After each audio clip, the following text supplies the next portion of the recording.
The gunshot that shattered the evening stillness sent birds scattering from the cottonwood trees along the creek, their wings flapping desperately against the crimson sky as Harriet Foster ducked behind a fallen log, clutching her meager belongings to her chest.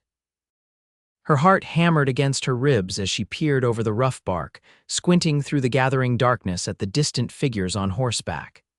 They were still coming, 3 men, silhouettes against the sunset, tracking her like wolves after wounded prey. Harriet had been running for 2 days now, ever since slipping out the back window of her uncle's house in the dead of night. 2 days of hiding in ditches when riders passed, of drinking from streams and sleeping in patches of tall grass, jumping at every sound.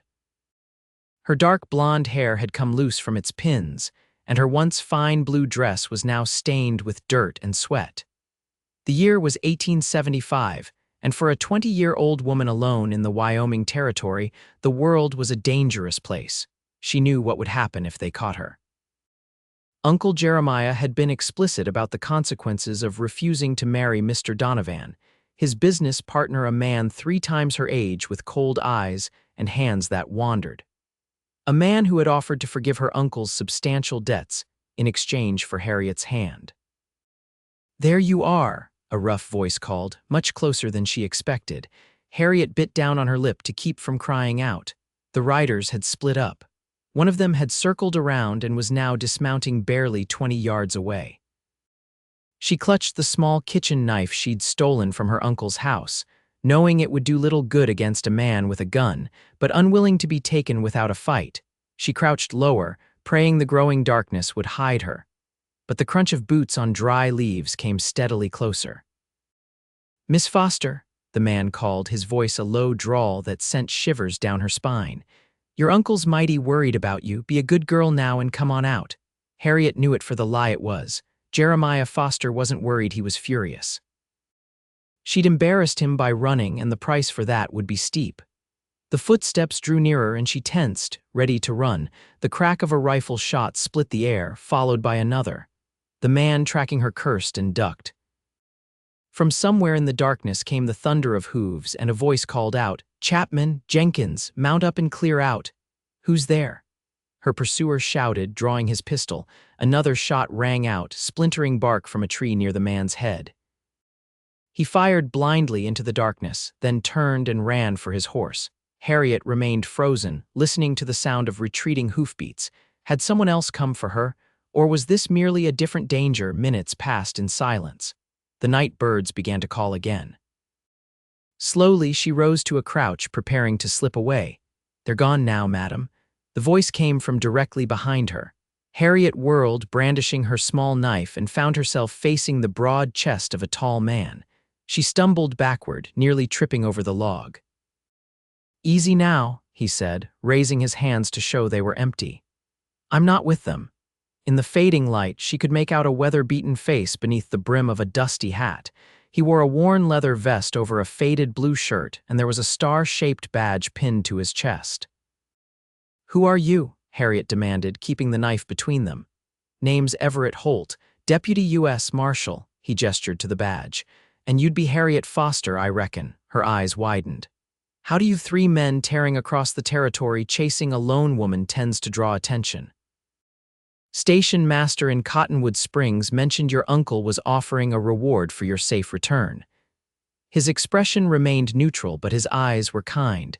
"Didn't mention why you might have run, though." Harriet swallowed hard. "Are you taking me back?"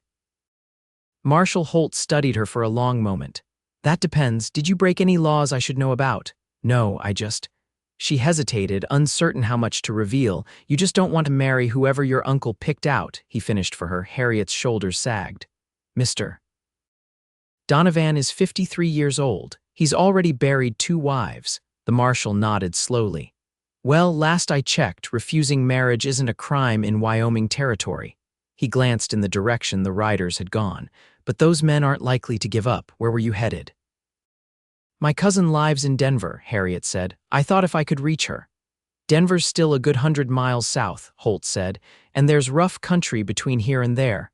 Night had fallen completely now, and a chill wind whispered through the trees. Harriet shivered, suddenly aware of her exhaustion. My cabin's about a mile west of here, the marshal said. You'd be safe there tonight. We can figure out the rest in the morning.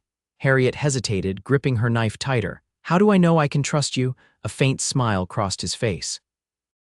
You don't, but those men will be back with more help by morning and you look ready to drop where you stand. He gestured toward the darkness. Your choice, Miss Foster. Stay out here alone or take a chance on my hospitality. Harriet weighed her options. She was exhausted, hungry, and had no real plan beyond running, and there had been something in the way he'd said your choice as if he truly meant it. All right, she said finally, but I'm keeping this. She indicated the knife. Marshal Holt nodded. Fair enough. He whistled softly, and a moment later, a large black horse emerged from the shadows. This is Midnight. He doesn't much care for strangers, but he'll carry us both to the cabin. Harriet eyed the massive animal warily as Holt checked his saddle. You ever ride astride, Miss Foster? She shook her head. Ladies rode side saddle when they rode at all. Well, tonight's your first lesson then, he offered his hand. May I? After a moment's hesitation, Harriet took it, allowing him to help her mount. The horse shifted beneath her and she clutched at the saddle horn. Easy now, Holt murmured, and Harriet wasn't sure if he was speaking to her or the horse. He swung up behind her with practiced grace, leaving a respectful distance between them. Hold on to the saddle. Midnight knows the way home. As they set off through the darkness, Harriet found herself acutely aware of the marshal's presence, the steady rhythm of his breathing, the occasional brush of his arm against hers, as he guided the horse through the trees. Despite her exhaustion and fear, there was something reassuring about his quiet competence. The cabin appeared suddenly out of the darkness, a solid structure of logs and stone with a small porch and chimney. A metal star hanging beside the door caught the moonlight and gleamed softly. Marshal Holt dismounted first, then helped Harriet down, his hands strong and steady at her waist. Wait here while I check inside, he said, drawing his revolver. He approached the cabin cautiously, disappearing through the door. A moment later, a lantern flared to life, casting a warm glow through the windows. Holt reappeared on the porch. All clear. Harriet followed him inside, blinking in the sudden light. The cabin was simple but neat: a table and chairs, a stone fireplace with cooking implements, a chest of drawers, and a narrow bed against the far wall. A rifle stood in one corner, and wanted posters were tacked to the wall beside a bookshelf filled with an unexpected number of volumes. It's not much, Holt said, but it's dry and defensible. Harriet realized she was still clutching her small bundle of possessions to her chest. It's fine, she said. Thank you. I need to see to Midnight, he said. Make yourself comfortable. There's coffee in the tin by the stove if you've a mind to make some. After he'd gone, Harriet stood uncertainly in the middle of the room. Her gaze fell on a framed photograph on the bookshelf, a woman with a serious expression, her hair pulled back severely. Beside it was a small wooden carving of a horse, expertly crafted. She moved closer, curiosity momentarily overcoming her caution. My sister, Holt said from the doorway, startling her. She lives in St. Louis with her husband. I'm sorry, Harriet said, stepping away from the shelf. I didn't mean to pry. He shrugged, removing his hat and hanging it on a peg by the door. His hair was a deep brown, streaked with gray at the temples, despite him not appearing much older than 30. Not much privacy in a one-room cabin. Harriet's stomach chose that moment to growl loudly, reminding her that she'd had nothing to eat since the previous evening. Her cheeks flushed with embarrassment. When's the last time you ate? Holt asked, already moving toward a cupboard. Yesterday, she admitted. I had some bread, but it's gone now. He nodded, pulling out a sack of cornmeal and some dried meat. I'm not much of a cook, but I can manage something. Harriet watched as he moved around the small space, his actions efficient but graceless. When he knocked over the salt cellar while trying to light the stove, she stepped forward. I can cook, mister, she whispered, surprising herself with her boldness. Marshal Holt turned to look at her, his expression unreadable in the lantern light. Then slowly, a smile spread across his face, transforming his stern features into something altogether more approachable. You don't have to, he said, but you can stay. He gestured toward the stove. Might be nice to eat something that doesn't taste like saddle leather for a change. Harriet smiled back, the first genuine smile in what felt like forever. I can't promise anything fancy with cornmeal and jerky, but I'll do my best. As she moved toward the stove, the knife still tucked into her pocket, she felt something inside her begin to unwind. She wasn't safe, not truly, but for the first time in months, she felt like she could breathe. Marshal Holt watched her for a moment, then turned away to stoke the fire. "I'll make some coffee," he said. "And then maybe you can tell me the whole story about why your uncle's so set on marrying you off to this Donovan fellow." Harriet nodded, already mixing cornmeal with water and a pinch of salt. "It's not a pleasant tale. Few are out here," he replied. "But knowing the full measure of trouble helps me figure out how to address it." As they worked side by side in the small cabin, with the wind whistling outside and the fire crackling in the hearth, Harriet found herself wondering if perhaps she had found an unexpected ally in this quiet lawman with the kind eyes.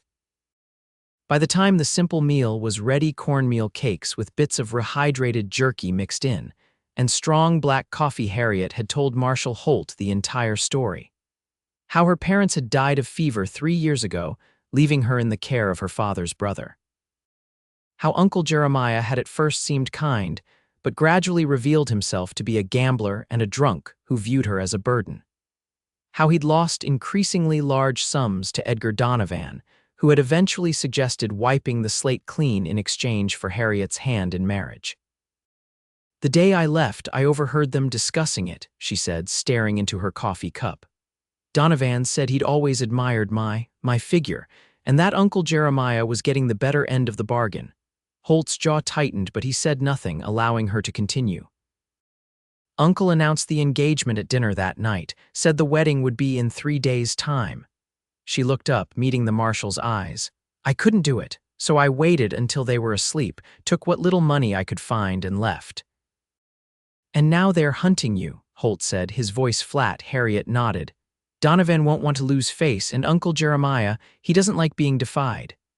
3 days' ride from here to Denver if the weather holds," Holt said thoughtfully, "but they'll be watching the roads and trails." He drummed his fingers on the table. "Your cousin, will she take you in, Margaret?" "Yes, she wrote to me after my parents died, offering a home, but Uncle Jeremiah intercepted the letter." Harriet twisted her hands in her lap. "I found it when I was cleaning his study." "She said I would always have a place with her family if I needed it." Holt nodded slowly. "First light tomorrow, we'll head south, but not straight for Denver. We'll cut west toward the mountains, then approach from a direction they won't expect." Harriet blinked in surprise. "You think I'm going to let you ride into that country alone?" He raised an eyebrow. "Those men aren't just going to give up and go home, Miss Foster."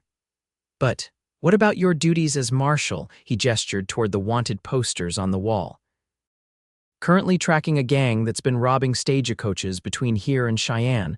Last report had them heading south." A faint smile crossed his face. "Which, coincidentally, is the direction we'll be traveling." Harriet hesitated. "I can't pay you. Did I ask for payment?" His expression softened slightly.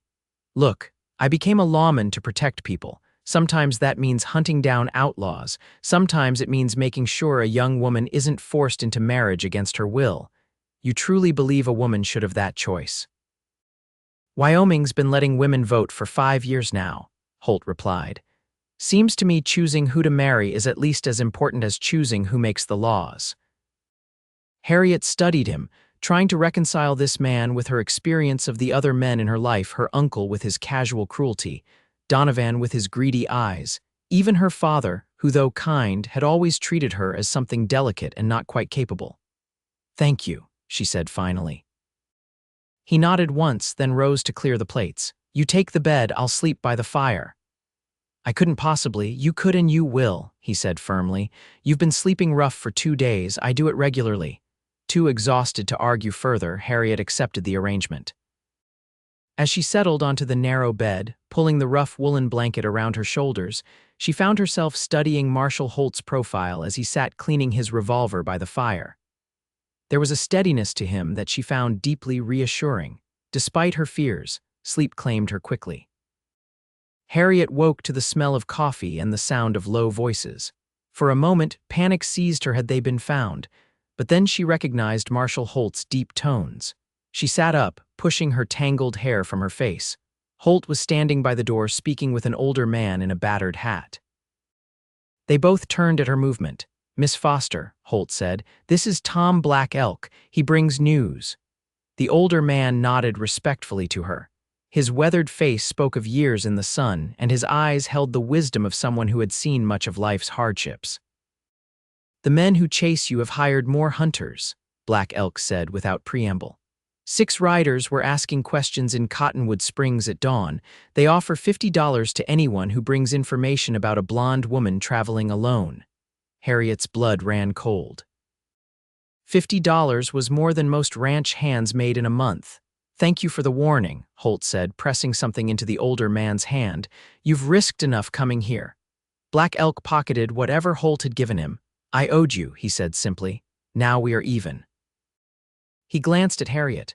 The woman should change her appearance. They describe her too well. After he had gone, Harriet turned to Holt. "How did he know where to find you?" Tom's Arapaho knows these hills better than anyone. We've helped each other out over the years. Holt handed her a cup of coffee. "He's right about changing your appearance. Your uncle's description is too accurate." Harriet touched her long, blonde hair self-consciously. "What do you suggest?" Holt looked uncomfortable for the first time since she'd met him. "Well, cutting your hair would be the most effective change, but it wouldn't be proper," she finished for him. He nodded. "There are other options, dye perhaps, or a hat in different clothes." Harriet considered for a moment, then set down her coffee cup with determination. "Do you have scissors?" Holt's eyebrows rose. "Miss Foster, Harriet," she interrupted, "if we're going to be traveling together, you might as well use my given name." A brief smile touched his lips. "Harriet, then, and I'm Everett to my friends." He paused. "Are you certain about your hair?" "It's quite beautiful." The unexpected compliment brought warmth to her cheeks. "It's just hair," she said, though part of her mourned the impending loss. "It will grow back. My freedom is worth more." Everett nodded slowly.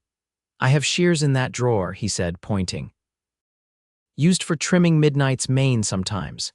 Harriet retrieved them, feeling their weight in her hands. Would you help me? I can't see the back." Uncertainty flickered across his face. "I've never cut a lady's hair before."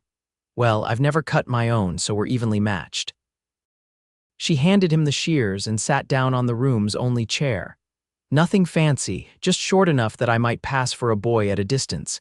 Everett circled her, frowning. "Are you certain?" In answer, Harriet reached up and pulled out the remaining pins, letting her hair fall loose down her back. It had been her pride once, thick and golden and reaching her waist. Now it felt like a beacon announcing her presence to her pursuers. "I'm certain," she said. With obvious reluctance, Everett gathered her hair in one hand. The first snip of the shears made a sound that seemed unnaturally loud in the quiet cabin. Harriet closed her eyes, feeling the weight disappear as lock after lock of her hair fell to the floor around her. "Almost done," Everett murmured, his fingers gentle against her neck as he trimmed the back. The touch sent a shiver through her that had nothing to do with fear. Finally, he stepped back. "There," he said, his voice rough. "It's done." Harriet raised a hand to her head, feeling the strange lightness. Her hair now barely reached her jawline. "How does it look?" Everett cleared his throat. "Different," he said, "but not bad at all." She smiled at his obvious attempt to be kind. "Is there a mirror above the washstand?" Harriet crossed to the small mirror and stared at her reflection. The woman who looked back was a stranger, younger somehow, with her features more prominent without the frame of long hair. The short locks curled slightly around her face. "I look like a completely different person," she said with wonder. "That's the idea," Everett replied, sweeping her discarded hair into the fireplace. "But we'll need to find you different clothes too. Those men will be looking for a woman in a blue dress." Harriet glanced down at her dirty, torn garment. "I don't suppose you have women's clothing tucked away somewhere," he shook his head, "but I have spare shirts and trousers that might do with some adjustments." He crossed to a trunk at the foot of the bed and began rummaging through it. "We should leave soon. Tom's warning gives us a head start, but they'll widen their search when they find no trace of you on the main roads." By mid-morning, they were ready to depart. Harriet had used her sewing skills to quickly take in a pair of Everett's old trousers and adjust a faded red shirt. With her hair cut short and wearing men's clothing, she looked like a slender youth. A battered hat Everett had found completed the disguise. "How do I look?" she asked, turning in a circle. Everett studied her with an unreadable expression. "Like someone nobody would look twice at," he said finally. "Which is exactly what we want." He had packed supplies for several days: jerky, cornmeal, coffee, and ammunition. A bedroll was tied behind Midnight's saddle, and a second horse, a sturdy chestnut mare Everett called Penny, stood ready for Harriet. "Can you ride?" he asked as he adjusted Penny's stirrups to accommodate Harriet's shorter legs. "Side saddle a little," she admitted. "Nothing like this." "Penny's gentle," he assured her. "She'll follow Midnight's lead. Just hold the reins loose and keep your weight centered."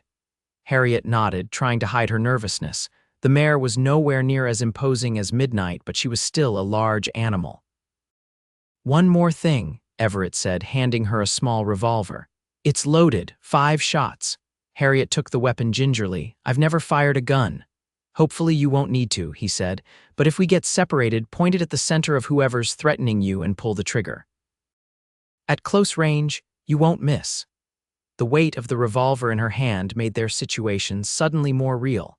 These weren't just men looking to bring her home, they were hunters who might not care if she returned alive, as long as they eliminated the embarrassment she represented.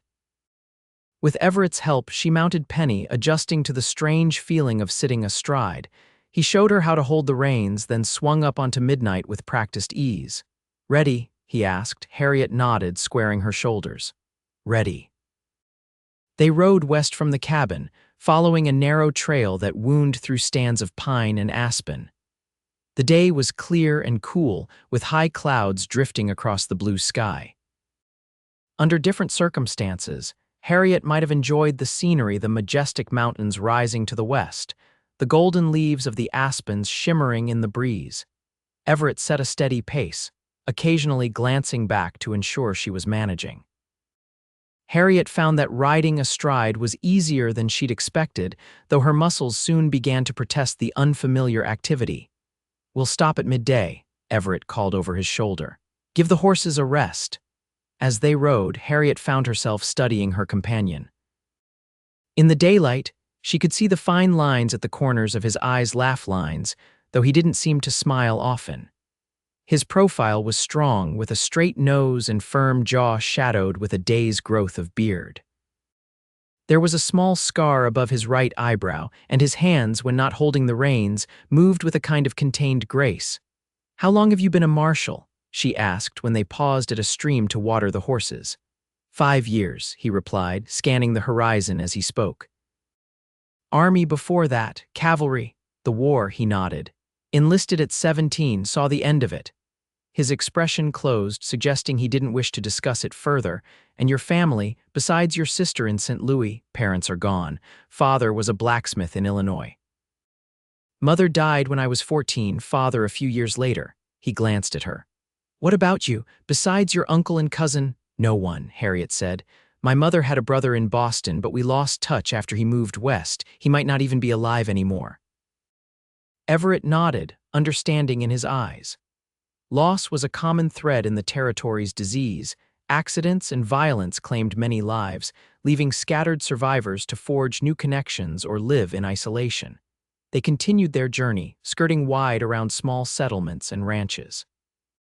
Twice they spotted riders in the distance and detoured into stands of trees until the potential threat had passed. By late afternoon, clouds had gathered, bringing a chill to the air. "Rain coming," Everett said, eyeing the sky. "We need to find shelter before it hits." Harriet nodded, her legs and back aching from the unaccustomed hours in the saddle. "How much further today?" "There's an old line shack about an hour's ride from here," he replied. "Used by cattle outfits during roundup, should be empty this time of year." The first fat drops of rain began to fall as they approached the shack, a crude one-room structure of rough-hewn logs with a sagging porch. Everett dismounted to check inside while Harriet waited with the horses, rain soaking through her borrowed shirt. "Clear," he called from the doorway. "Bring the horses around back. There's a lean-to we can shelter them under." The interior of the shack was dusty but dry, with a small fireplace, a rickety table, and a pair of wooden bunks built into the wall. Everett quickly got a fire going while Harriet shook out the thin mattresses, raising clouds of dust. "Not exactly the Palmer House Hotel," Everett said with a wry smile, "but it'll keep us dry." Outside, the rain increased, drumming on the roof and streaming past the single small window. Harriet sat on one of the bunks, massaging her sore legs. "First day's the hardest," Everett said, noticing her discomfort. "You'll toughen up." "I'm beginning to understand why ladies are encouraged to travel by coach," she replied, attempting humor despite her exhaustion. Everett chuckled, the sound warming the dreary space. "When I was in the cavalry, new recruits would sometimes cry after their first full day in the saddle, 'You're doing better than most of them.'" The unexpected compliment brought a smile to Harriet's face. "Thank you. Though I suspect I'll pay for it tomorrow." "Probably," he agreed, turning his attention to their supplies. Hungry, they shared a simple meal of jerky and hardtack, washed down with coffee. The rain continued unabated and the temperature dropped further as night fell. Harriet shivered, her damp clothes clinging uncomfortably. "You should change," Everett said, rummaging in his saddlebags. "I have a spare shirt. It'll be too big, but it's dry." He handed her a faded blue flannel shirt, then turned his back to give her privacy. Harriet quickly stripped off her wet outer clothing, keeping on the thin chemise she wore underneath, and pulled on Everett's shirt. It hung almost to her knees, the sleeves extending well past her fingertips. "You can turn around now," she said, rolling up the sleeves. Everett glanced at her and something flickered in his eyes before he quickly looked away. "We should get some sleep. Long ride tomorrow." As he banked the fire for the night, Harriet settled onto one of the bunks, pulling the rough blanket around her. Despite the hard mattress and the sound of rain pounding on the roof, exhaustion soon pulled her toward sleep. She was drifting off when a sound outside jerked her fully awake, the distinctive whinny of a horse, and not one of theirs. Everett was on his feet instantly, revolver in hand. He pressed a finger to his lips, then moved silently to the window, keeping to the side to avoid being silhouetted against the faint firelight. Harriet's heart pounded as she reached for the small revolver he'd given her. Had they been found already? Long moments passed. The only sounds were the rain and the occasional creak of the old shack as the wind gusted against it. Finally, Everett relaxed slightly. "Probably just a stray," he murmured, "or a wild Mustang seeking shelter from the storm." But he kept his revolver close as he stretched out on the other bunk, and Harriet noticed that he positioned himself between her and the door. "Try to sleep," he said softly. "I'm a light sleeper. Nothing's getting past me." Despite her fear, there was something profoundly comforting about his presence, this man who had, without hesitation, risked himself to help a stranger. As she drifted toward sleep, Harriet realized that for the first time since her parents' death, she felt truly protected. Morning brought clearing skies and a world washed clean by the night's rain. No sign remained of whatever had caused the horse's whinny, and Everett declared it safe to continue their journey after a careful reconnaissance of the area around the shack. "We'll follow Beaver Creek today," he said as they saddled the horses. "It eventually joins with the South Platte, which will take us toward Denver, but we'll cut away before we reach any of the larger settlements." Harriet nodded, trying not to wince as she mounted Penny. Her muscles protested vigorously after yesterday's ride. "Sore?" Everett asked, noticing her discomfort. "I'll manage," she replied, determined not to slow them down.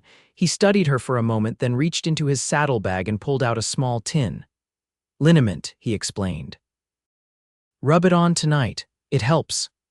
The day passed uneventfully as they followed the winding creek. Harriet found herself gradually relaxing into the rhythm of travel, even beginning to appreciate the rugged beauty of the landscape. Everett proved to be a knowledgeable guide, pointing out landmarks and sharing bits of information about the territory. "See those bluffs to the west," he said during their midday rest. "Local Cheyenne believe they're the backs of great buffalo who turned to stone when the first white men arrived." "Is that true?" Harriet asked, shading her eyes to look. Everett shrugged. "True or not, they're a good navigation point. You can see them for miles in clear weather." As the afternoon wore on, they began to encounter more signs of human presence, the occasional distant ranch house, herds of cattle grazing on the open grassland. Everett grew more vigilant, frequently studying the horizon with a small brass spyglass. "What are you looking for?"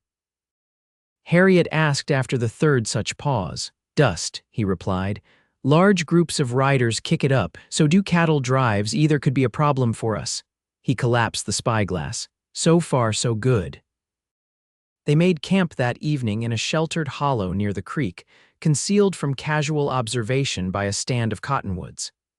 Everett built a small fire, keeping it low to minimize smoke, while Harriet unsaddled Penny under his guidance. "You're a quick learner," he observed as she correctly loosened the cinch. "I've always had to be," Harriet replied. At his questioning look, she elaborated. "My father believed education was important even for girls. But after he died, Uncle Jeremiah made it clear that my only value lay in the marriage I could make." She stroked Penny's neck, finding comfort in the animal's solid presence. "I learned to observe and adapt." Everett nodded, his expression thoughtful. "Adaptation is how we survive out here." As they settled around the small fire with their meager supper, Harriet found herself wondering about the man across from her. What experiences had shaped him? What dreams or regrets did he carry? "May I ask you something personal?" she ventured. Everett looked up from his coffee, wariness in his eyes. "You can ask. The photograph in your cabin, your sister, you said, but there was something in the way you looked at it." Harriet hesitated. Was there someone else, someone you cared for a moment? She thought he wouldn't answer. His face had gone very still, his eyes reflecting the flickering firelight. "There was," he said finally. "Her name was Catherine. We were to be married after the war." "What happened?" Harriet asked softly. "Cholera," he replied, his voice flat. "Swept through her town while I was still serving. By the time I got the news and made it back, she'd been in the ground 2 weeks." "I'm so sorry," Harriet said, aching for the pain she saw in his eyes. Everett shrugged, but the casualness of the gesture was belied by the tension in his shoulders. "It was a long time ago, 8 years." "Is that why you became a marshal?" After losing her, he considered the question, staring into the fire. "Partly," he admitted. "Couldn't see the point in settling down anymore. Figured I might as well put my skills to use." He glanced up at her.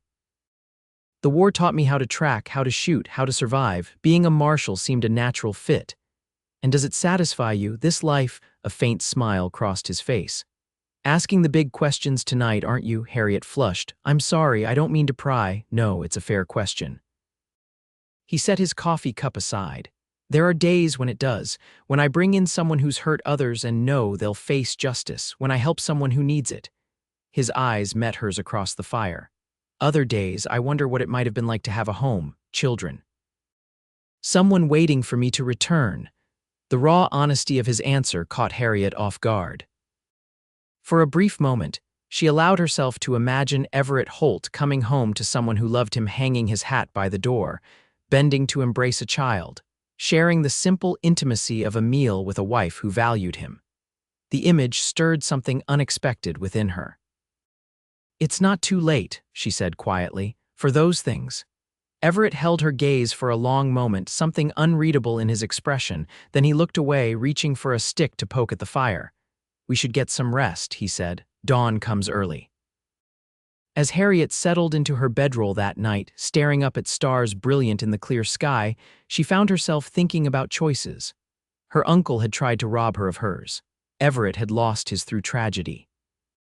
Yet here they both were, on a journey neither had anticipated, their paths unexpectedly intertwined. She wondered where those paths might lead when they reached Denver. The next day brought a complication. As they crested a low hill around midday, Everett abruptly raised his hand, signaling Harriet to halt. He pulled out his spyglass and studied something in the distance.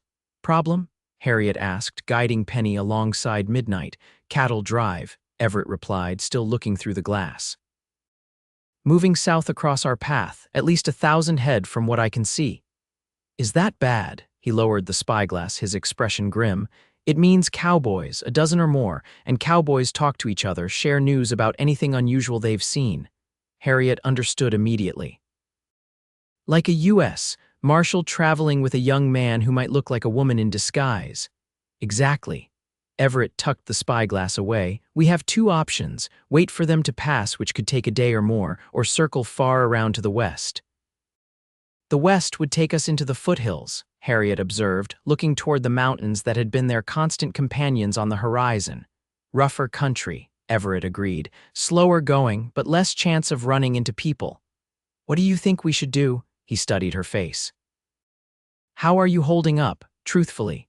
Harriet considered. Her muscles ached from 2 days of riding and the pace had been taxing, but the thought of delaying their journey, of increasing the risk of discovery, was worse. I can manage the foothills, she said with more confidence than she felt. Everett nodded, something like approval in his eyes. Foothills it is. They altered their course, moving west toward the rugged terrain that marked the beginning of the Rocky Mountains. By late afternoon, they were climbing steadily, the horses picking their way along game trails that wound through increasingly dense forest. The air grew cooler as they ascended, carrying the scent of pine and the faint musk of wild animals. Harriet found herself enchanted despite her fatigue. She had grown up in towns and cities, and the raw beauty of the wilderness stirred something primal within her. It's beautiful, she said as they paused to rest the horses beside a tumbling mountain stream. Everett, kneeling to fill their canteens, glanced up at her with surprise. Most people just see the danger in country like this. Oh, I see that too, Harriet replied, eyeing the steep slope they had just climbed. But there's something honest about it. The land doesn't pretend to be anything other than what it is. A slow smile spread across Everett's face, the most genuine she had seen from him. That's a good way of putting it, he said. Honest. He stood, handing her a filled canteen. We'll make camp soon. There's a small plateau about a mile ahead that I've used before. As they continued their climb, Harriet found herself watching Everett with new interest. There was a subtle change in him since they'd entered the mountains, a slight easing of the vigilance he maintained in more populated areas. Here, in the wilderness, he seemed more at home. The plateau he had mentioned turned out to be a small clearing on a relatively flat area, sheltered by towering pines and offering a breathtaking view of the valley below. A circle of stones indicated a previous campfire, and a crude lean-to of branches stood against one side.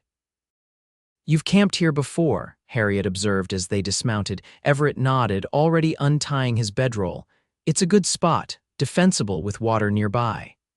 He gestured toward a faint path leading away from the clearing. There's a spring about 50 yards in that direction. They worked together to establish camp, falling into an easy rhythm that surprised Harriet. She gathered firewood while Everett tended to the horses, then helped him prepare a simple meal. By the time darkness fell, they were seated comfortably by a small fire, the vast panorama of stars overhead. How much further to Denver? Harriet asked, sipping the hot coffee that had become a welcome ritual. 3 days, maybe 4, depending on the weather and the route we take. Everett studied the flames. We'll need to descend back to lower elevations tomorrow.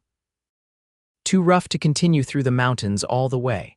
Harriet nodded, feeling a complex mix of emotions at the thought of reaching their destination. Relief, certainly her cousin would welcome her and she would be beyond her uncle's reach, but also a strange reluctance. These days on the trail with Everett had awakened something in her, a sense of freedom, of possibility that she had never experienced before. What will you do? She asked. After you've delivered me safely to Margaret's. Everett glanced up, surprise evident in his expression. Continue tracking the stagecoach robbers, I suppose. That's still my assignment. And then back to your cabin, he nodded. Eventually, there's always work for a marshal in these territories.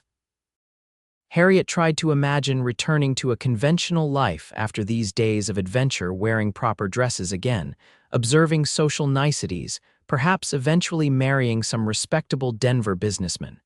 The thought left her strangely hollow. What about you? Everett asked, breaking into her thoughts. What will you do in Denver? I'm not sure, she admitted. Find work, perhaps. I can sew quite well, and I've had some education. She traced patterns in the dirt with a stick. Margaret will help me, I'm certain. You could teach, Everett suggested. Towns are always looking for school teachers. Harriet smiled at the thought. Perhaps. I do love books and learning. They fell silent, each lost in their own thoughts as the fire crackled between them. The night was peaceful, with only the occasional hoot of an owl or distant cry of a coyote to break the stillness. Look, Everett said suddenly, pointing upward. Shooting star. Harriet tilted her head back just in time to see a streak of light arc across the heavens. Make a wish, she said without thinking. Did you? She nodded, though she kept her wish to herself a fragile, half-formed thing she wasn't ready to examine too closely. Later, as she lay in her bedroll listening to Everett's steady breathing from a few feet away, Harriet found herself contemplating the strange turns her life had taken. 2 weeks ago, she had been a virtual prisoner in her uncle's house, facing a future she dreaded. Now she was sleeping under the stars, dressed as a boy, in the company of a man who treated her with more respect than any she had known since her father.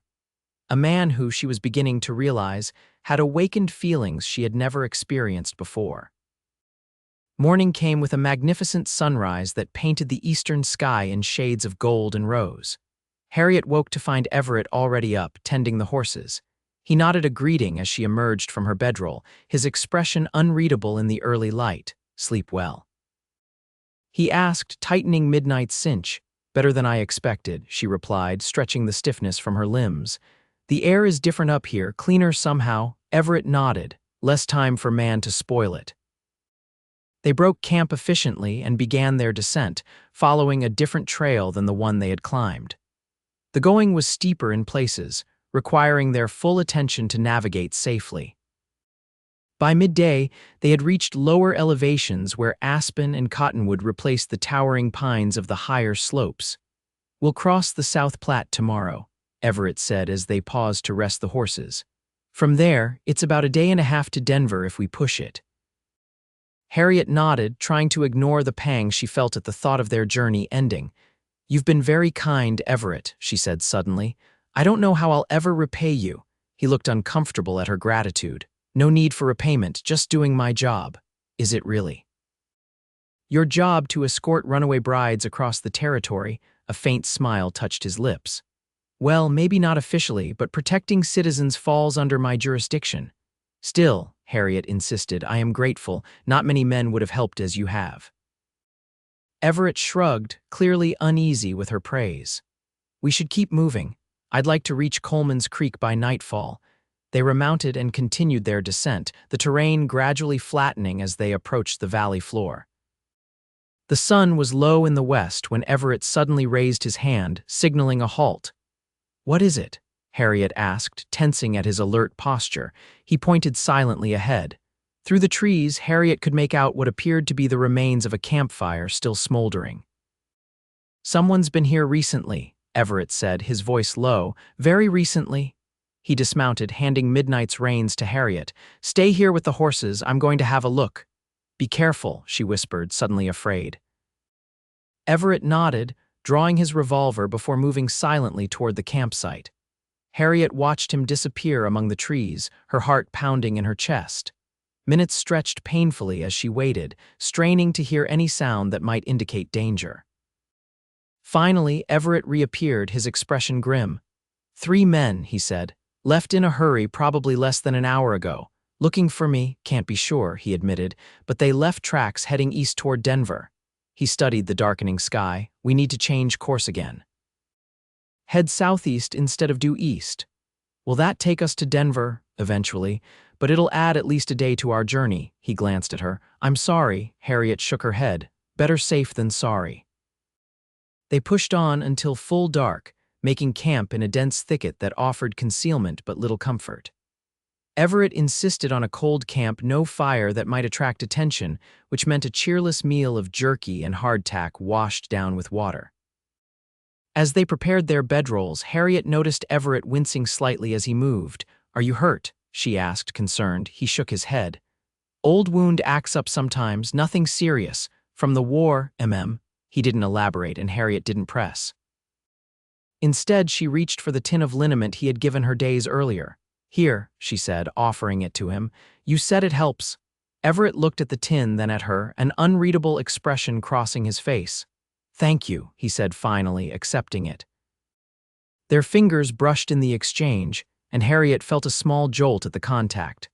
That night, unable to sleep despite her exhaustion, Harriet found herself studying Everett's profile in the dim starlight. There was something about him that called to her a steadiness, a quiet strength that made her feel safe in a way she had never experienced before. But also something wounded, something guarded that stirred her compassion. What would happen, she wondered, when they reached Denver? Would he simply deliver her to Margaret's doorstep, tip his hat, and ride away? The thought created an ache in her chest that surprised her with its intensity. Sometime during the night, it began to rain, a gentle patter at first, then increasing to a steady downpour that soaked through their blankets. Everett quickly helped Harriet gather their belongings and led her to a nearby outcropping of rock that offered minimal shelter. "Sorry about this," he said, water streaming from the brim of his hat. "Should have seen it coming." "It's hardly your fault," Harriet replied, huddling closer to the rock face. "You can't control the weather." They stood together in the cramped space, shoulders touching, as rain drummed on the ground around them. Harriet was acutely aware of Everett's proximity, of the solid warmth of him beside her in the darkness. "Tell me something about yourself," she said impulsively, seeking distraction from both the discomfort and her unsettling awareness of him. "Something I don't know yet," she felt rather than saw his surprise. "Like what? Anything. A memory, a dream, something you enjoy." He was silent for so long that Harriet thought he might not answer. Then, his voice soft in the darkness. "I like to carve, wood carving, learned it from my father." "The horse on your bookshelf," Harriet realized. "You made that." "Yes, it helps me think, having something to do with my hands." A pause. "Your turn." Harriet smiled, pleased that he was willing to play along. "I used to sing before my parents died. My mother taught me." "Are you any good?" "She thought so," Harriet replied. "But mothers usually do. Sing something," Everett said, surprising her, "now in the rain." She felt his shrug. "Why not? No one to hear but me and the horses." Harriet hesitated, then softly began to sing a lullaby her mother had taught her. Her voice was rusty from disuse but gained strength as she continued. The simple melody seemed to blend with the rhythm of the rain, creating a moment of unexpected beauty in their uncomfortable situation. When she finished, there was silence except for the steady patter of raindrops. "That was lovely," Everett said finally, his voice rough with some emotion she couldn't identify. "Thank you," Harriet whispered, suddenly shy.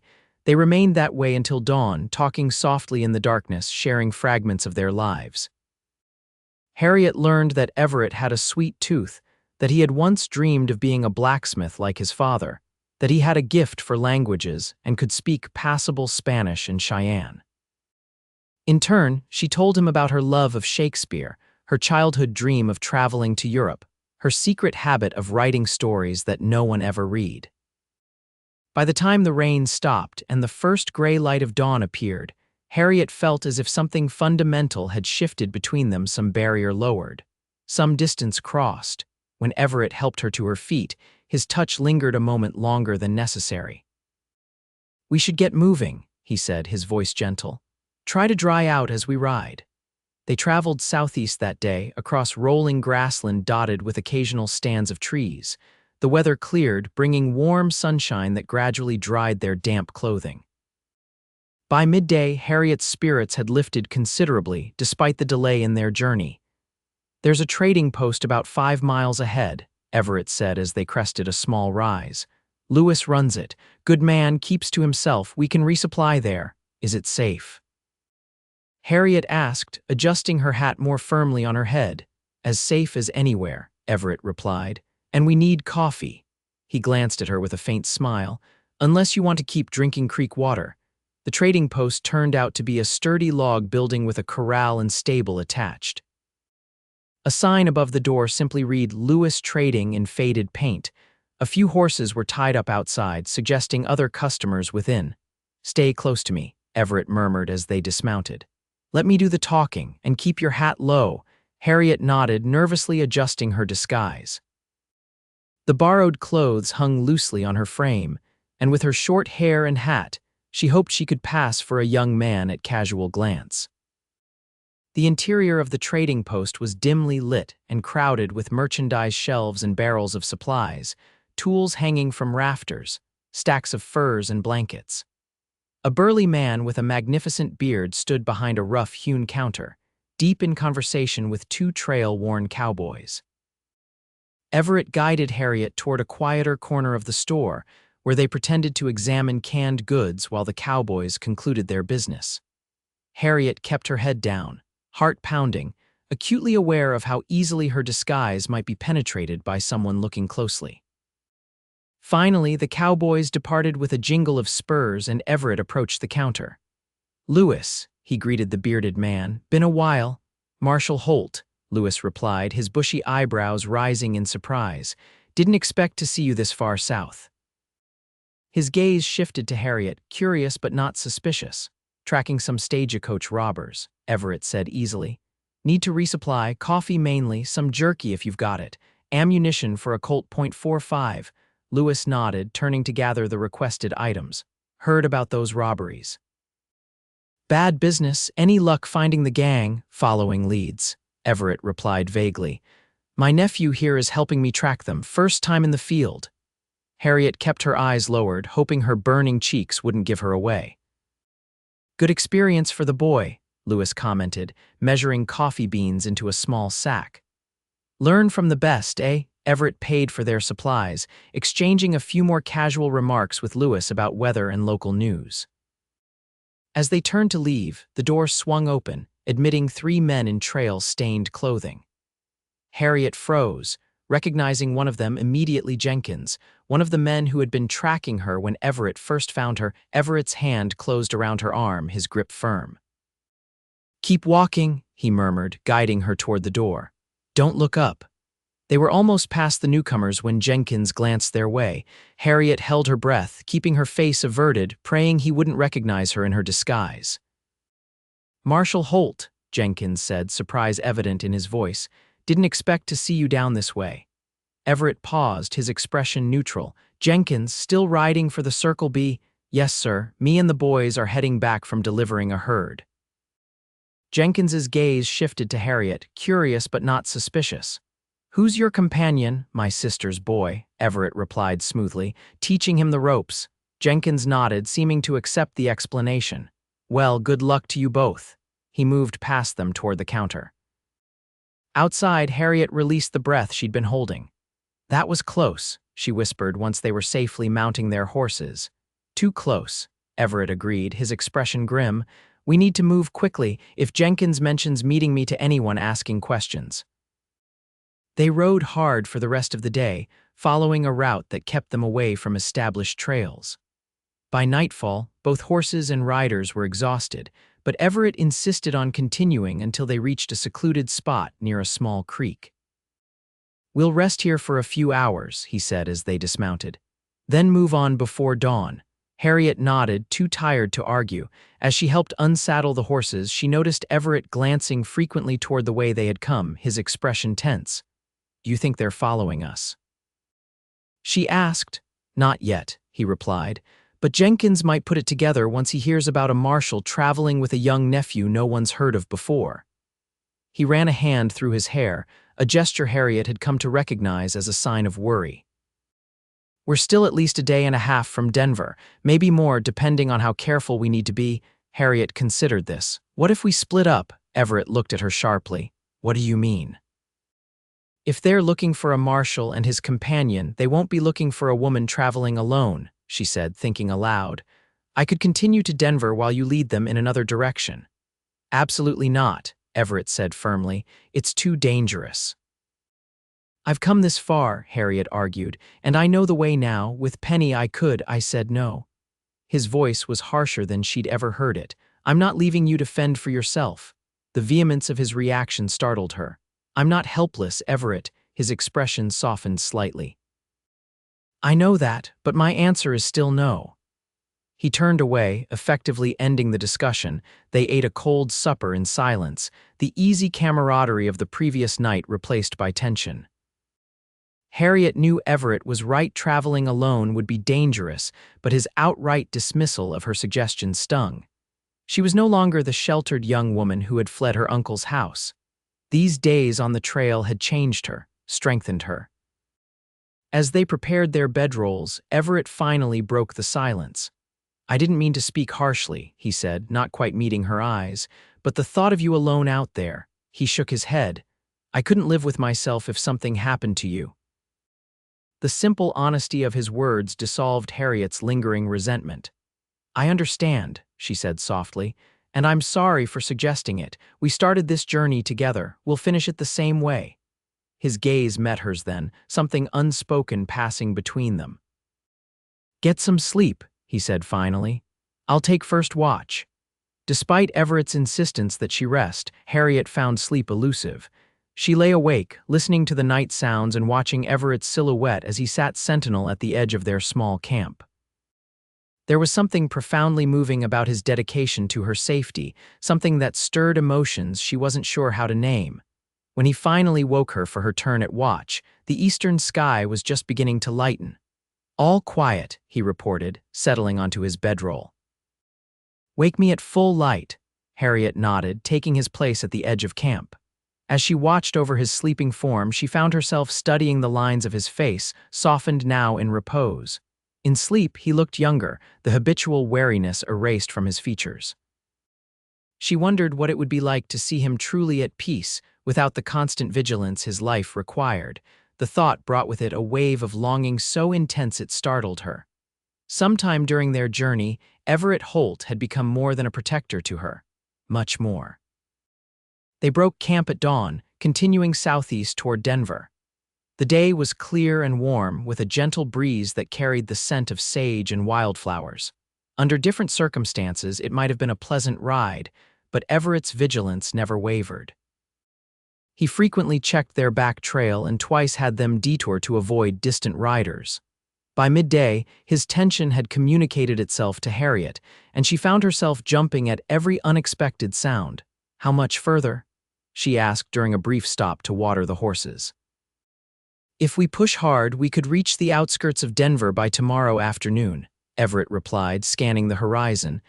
"But we need to be careful. The closer we get, the more people we'll encounter." Harriet nodded, adjusting her hat. "I'm ready." They remounted and continued their journey, the terrain gradually changing as they rode. The open grassland gave way to more varied landscape, with small farms and ranches appearing in the distance. Everett kept them away from established roads, choosing instead to follow creeks and the natural contours of the land.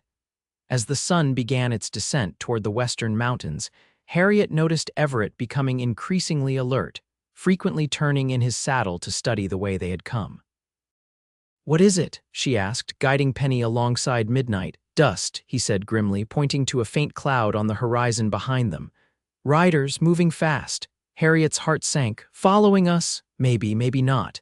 He studied the terrain ahead. "We need cover. Somewhere to hide until they pass." They pushed the horses harder, scanning for any feature that might offer concealment. The land here was more open, with fewer stands of trees or rock formations. The dust cloud behind them grew more distinct. "There," Everett said suddenly, pointing to a cluster of abandoned buildings barely visible in the distance. "Looks like an old mining camp, might give us cover." They rode toward it at a gallop, the horses sensing their riders' urgency. As they drew closer, Harriet could make out several dilapidated structures, a small cabin, what might have been a bunkhouse, and the skeletal remains of what looked like a mine entrance. "Abandoned silver mine," Everett explained as they approached. "Played out years ago." They dismounted quickly, leading the horses behind the largest building. Everett tied them securely, then drew his rifle from its scabbard. "Stay here with the horses," he instructed. "I'll check the buildings." While he was gone, Harriet peered anxiously toward the dust cloud. It was definitely closer now, the riders more distinct. She counted at least 5, maybe more. Everett returned moments later. "Cabin's secure," he reported. "We'll hide the horses in the old bunkhouse and ourselves in the cabin, has the best view of the approaches." They worked quickly, moving the horses into the crumbling bunkhouse and covering their tracks as best they could. Then they hurried to the cabin, a single-room structure with boarded windows and a sagging roof. Dust and cobwebs covered every surface, and the air inside was stale. "Perfect," Everett muttered. "No one's been here in years." He positioned himself at a gap in the boarded windows, rifle ready. Harriet stood beside him, peering through another gap. The riders were clearly visible now, approaching at a steady pace. "Can you see who they are?" she whispered. Everett raised his spyglass. 3 men I don't recognize, he reported, and he broke off, his expression hardening. Your uncle and Edgar Donovan. Harriet's blood ran cold. They found us. Maybe, maybe not. Everett's voice was calm, but she could see the tension in his jaw. They could be passing through. Stay quiet and let's see. The riders drew nearer, then slowed as they approached the abandoned buildings. Harriet held her breath, watching as her uncle, a portly man with thinning hair and florid features, gestured toward the structures. The men spread out, clearly intending to search. They know we're here, Everett said softly, or at least suspect it. He turned to Harriet, his expression grave. I want you to slip out the back way, head for the mine entrance. There's an old tunnel that might lead to the other side of the hill. What about you? Harriet asked, fear clutching at her throat. I'll keep them busy here, he replied. Give you time to get away. No, she said firmly. I'm not leaving you to face them alone. Everett's expression softened. Harriet, no, she repeated. We stay together.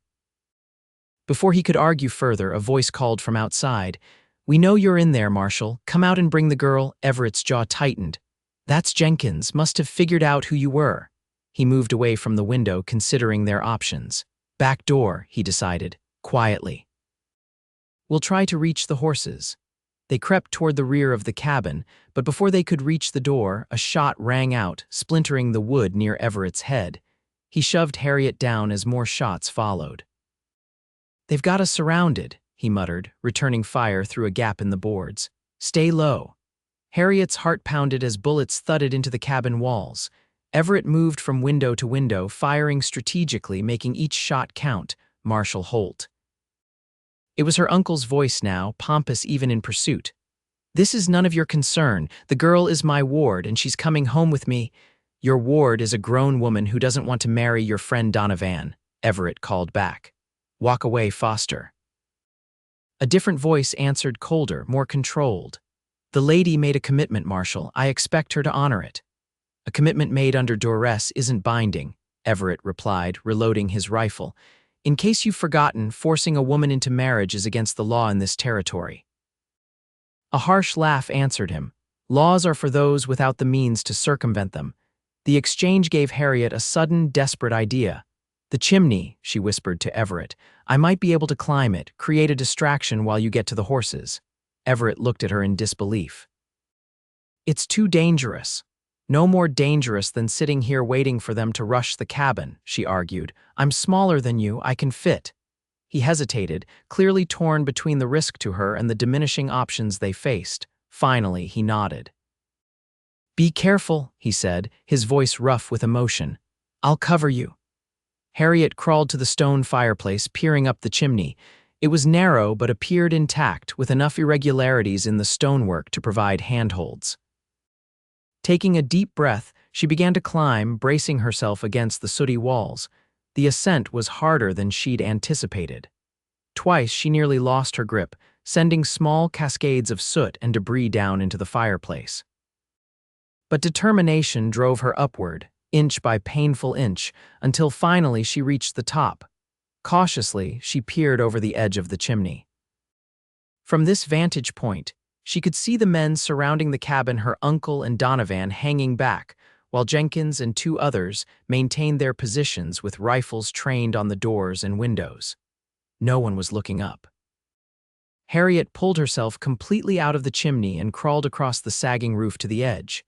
There, she took a deep breath and let out the loudest scream she could muster. The effect was immediate. All heads whipped toward her, momentarily forgetting the cabin doors. Seizing the opportunity, Everett burst through the back door, firing rapidly to drive the nearest men to cover. Run, he shouted to Harriet as he sprinted toward the bunkhouse where the horses were hidden. Harriet scrambled down from the roof as quickly as she dared, dropping the last few feet to the ground with a jarring impact. She ran toward the bunkhouse, aware of shouts and gunfire behind her. Everett had already freed the horses and was mounted on Midnight, holding Penny's reins. Hurry. He called, extending his hand to her. Harriet reached for him, but at that moment, a shot rang out and she felt a searing pain along her upper arm. She stumbled, crying out involuntarily. Everett was off Midnight in an instant, scooping her up with one arm while firing his revolver with the other. He practically threw her onto Penny's saddle, then vaulted onto Midnight. "Ride," he commanded, and they galloped away from the abandoned mine, bullets kicking up dust at their horses' heels. They rode hard, following a dry creek bed that offered some cover from their pursuers. Harriet's arm throbbed, blood seeping through the torn sleeve of her shirt, but she gritted her teeth and kept pace with Everett. Only when they had put several miles between themselves and the mine did Everett signal a halt, guiding them into a dense thicket of cottonwoods beside a small stream. "Let me see your arm," he said, dismounting quickly and moving to help her from Penny's saddle. Harriet winced as he gently rolled up her sleeve, revealing a bloody furrow across her upper arm. "Just a graze," she said, trying to sound braver than she felt. "Still needs cleaning," Everett replied, his face grim. He led her to the stream where he bathed the wound carefully before binding it with a strip of cloth torn from his own shirt.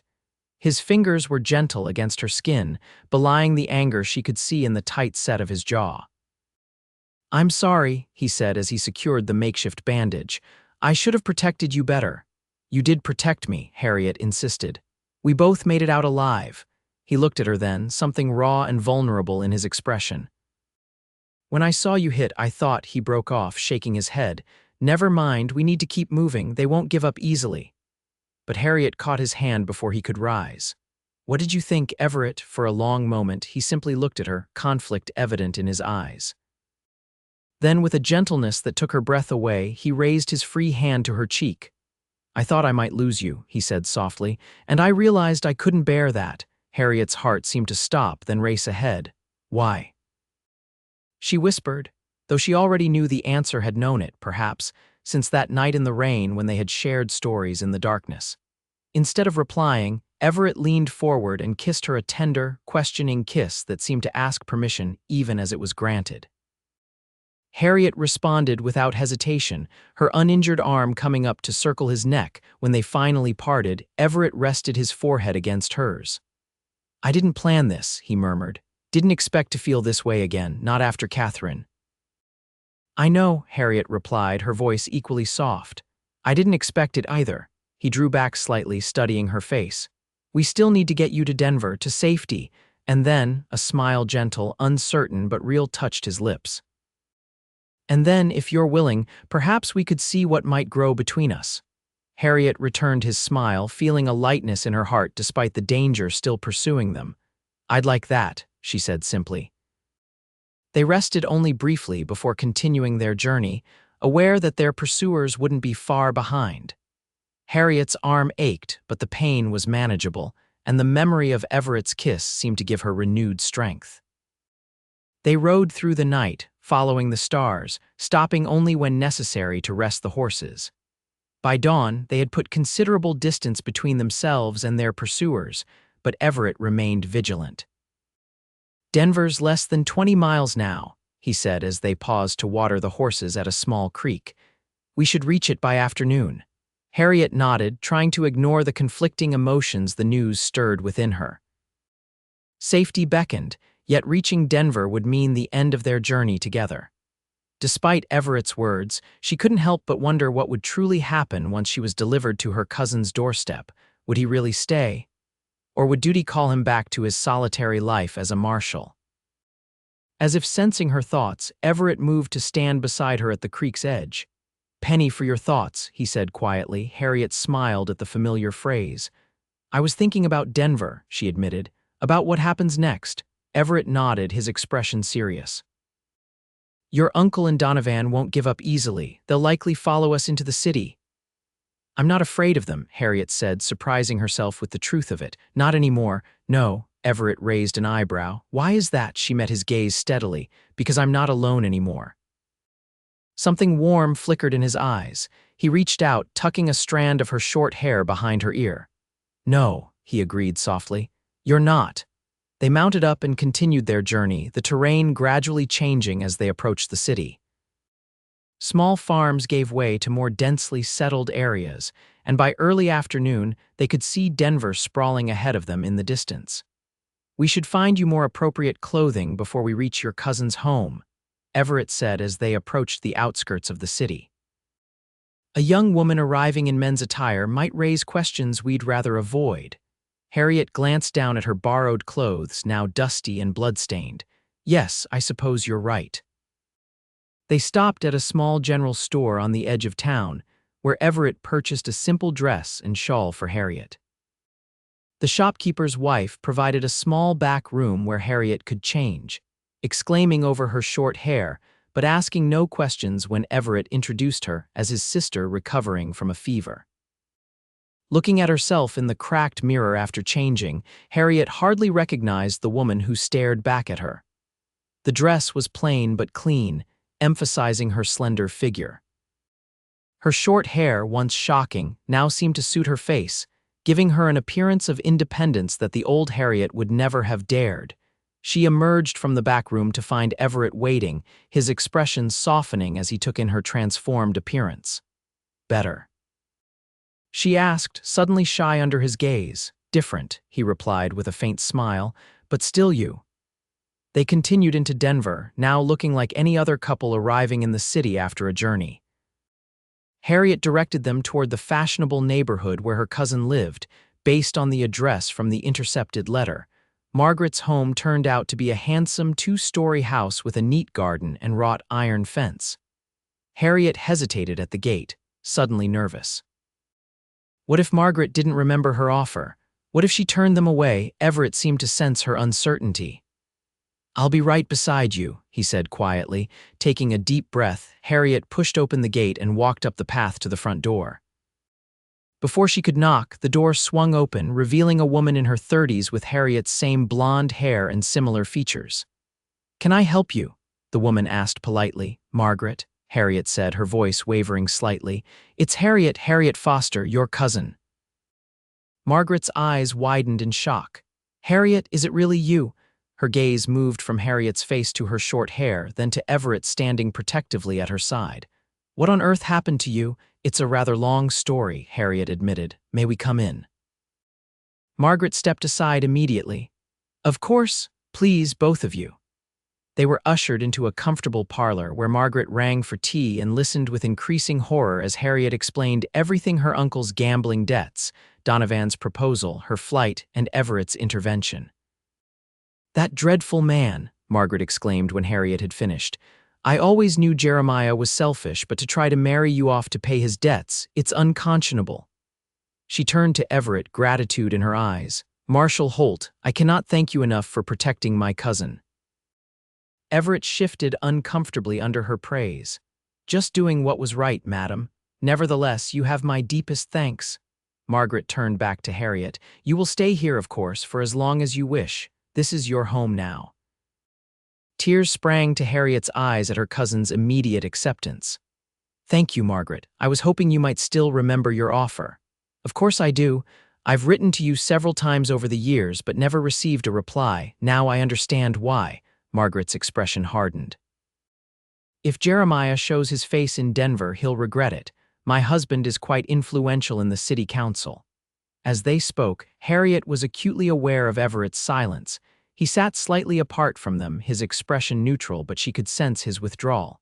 The journey was over. His duty fulfilled. The thought brought an ache to her chest that even Margaret's warm welcome couldn't dispel. When the tea was finished, Everett rose to his feet. "I should be going," he said formally. "Make sure you're not followed to the city." Margaret protested. "Surely you'll stay for dinner at least. It's the least we can do." "Thank you, madam, but I should report to the local sheriff's office about your brother-in-law and his companion." He turned to Harriet, his expression softening slightly. "You'll be safe here." Harriet nodded, unable to trust her voice. Was this goodbye then? After everything they had shared, "I'll see you to the door," she managed finally, rising to her feet in the entrance hall away from Margaret's curious eyes. Harriet turned to face Everett. "Thank you," she said softly. "For everything?" He nodded, his eyes searching her face as if memorizing it. "You're welcome. Will you?" She hesitated, then pressed on. "Will you come back after you've spoken to the sheriff?" Something flickered in his expression, hope, perhaps, or uncertainty. "Do you want me to?" "Yes," Harriet said simply. "Very much." A slow smile spread across his face, transforming his features. Then I'll come back, he promised. Impulsively, Harriet rose on her tiptoes and pressed a kiss to his cheek. I'll be waiting. As she watched him ride away, Harriet felt not the sadness of farewell but the anticipation of a beginning. Whatever came next, she knew with absolute certainty that Everett Holt would return to her, and when he did, they would face it together. True to his word, Everett returned that evening, having spoken with the Denver sheriff about Jeremiah Foster and Edgar Donovan. The sheriff had agreed to keep an eye out for the men and to inform them if they appeared in the city. Margaret welcomed him warmly to dinner, where Harriet was delighted to discover that her cousin's husband, Richard, was as kind and welcoming as Margaret herself. Over the meal, conversation flowed easily, with Richard expressing interest in Everett's work as a marshal and offering his assistance should it be needed. The city council has some influence with the territorial governor, Richard explained. If your superiors give you any trouble over helping Harriet, I'd be happy to put in a good word. I appreciate that, Everett replied, though I expect they'll understand once I explain the circumstances. After dinner, while Margaret and Richard retired to the parlor, Harriet and Everett slipped out to the garden. The evening was warm, with stars beginning to appear in the darkening sky. Your cousin and her husband seem like good people, Everett observed as they walked along a gravel path between flowering shrubs. They are, Harriet agreed. I'm fortunate that Margaret remembered me, that she still wanted to help after all these years. Family should look out for each other, Everett said. Real family, not people like your uncle. They reached a small bench beneath a flowering cherry tree and sat down, close enough that their shoulders touched. For a moment, they simply enjoyed the peaceful evening, so different from the dangerous days of their journey. What happens now? Harriet asked finally. With your assignment, I mean, the stagecoach robbers. I'll continue tracking them, Everett replied. But first, I need to make sure your uncle and Donovan have truly given up. I don't trust them to simply accept defeat, Harriet nodded, having expected as much. How long will you stay in Denver? Everett turned to look at her, his expression serious in the fading light. That depends, he said quietly. On you. He took her hand, his thumb tracing patterns on her palm. On what you want. Harriet's heart quickened at his touch. What if I want you to stay, not just for a few days, but longer? A smile touched his lips. Then I'd need to have a serious conversation with the marshal's office about reassignment to the Denver district. Is that possible? Possible, yes. His smile widened. Especially with the city council's support, hope bloomed in Harriet's chest. And what about after the stagecoach robbers are caught, after my uncle gives up his pursuit? Everett's expression grew more serious. That depends on something else entirely. What? Instead of answering immediately, he reached into his pocket and withdrew a small wooden carving, a delicate rose, expertly crafted, with each petal distinct and perfect. I made this while you were getting settled with your cousin, he said, placing it in her palm. Not my usual subject, but it made me think of you. Harriet stared at the tiny rose, touched beyond words by the gift and what it represented. It's beautiful, she whispered. Harriet, Everett said, his voice low and earnest. I know we've only known each other a short time. And I know you've just escaped one unwanted engagement. The last thing I want is to pressure you into anything. He paused, gathering his thoughts. But these past days with you, they've changed me, reminded me that there's more to life than just duty and survival. Harriet looked up from the carving to meet his eyes. They've changed me too, she said softly. Shown me that I'm stronger than I knew, that I can face danger and overcome it. She took a deep breath. That I can love and be loved in return. Everett's eyes widened at her words. Harriet, are you saying? I'm saying that I've fallen in love with you, Everett Holt, she interrupted, her voice steady despite the pounding of her heart. And that whatever happens next, I want us to face it together. For a moment, he simply stared at her, wonder in his expression. Then, with gentle hands, he cupped her face and kissed her a kiss filled with promise and longing and joy. I love you too, he murmured when they finally parted. More than I thought possible. They remained in the garden until the stars were fully out, planning their future together. Everett would request reassignment to Denver while they ensured Harriet's safety from her uncle. They would court properly or as properly as a former runaway bride and a frontier marshal could manage, and when the time was right, they would marry. Not because anyone is forcing us, Harriet said firmly, but because we choose each other. Always, Everett agreed, sealing the promise with another kiss. In the months that followed, life unfolded in ways Harriet could never have predicted. Her uncle made one attempt to confront her in Denver, only to be firmly turned away by the local sheriff, backed by Richard's influence and Everett's watchful presence. Edgar Donovan, faced with the loss of both his prospective bride and the debt Jeremiah owed him, eventually returned east, reportedly to seek an heiress in Boston instead. Everett successfully captured the stagecoach robbery gang, earning commendation from his superiors and securing his requested transfer to Denver.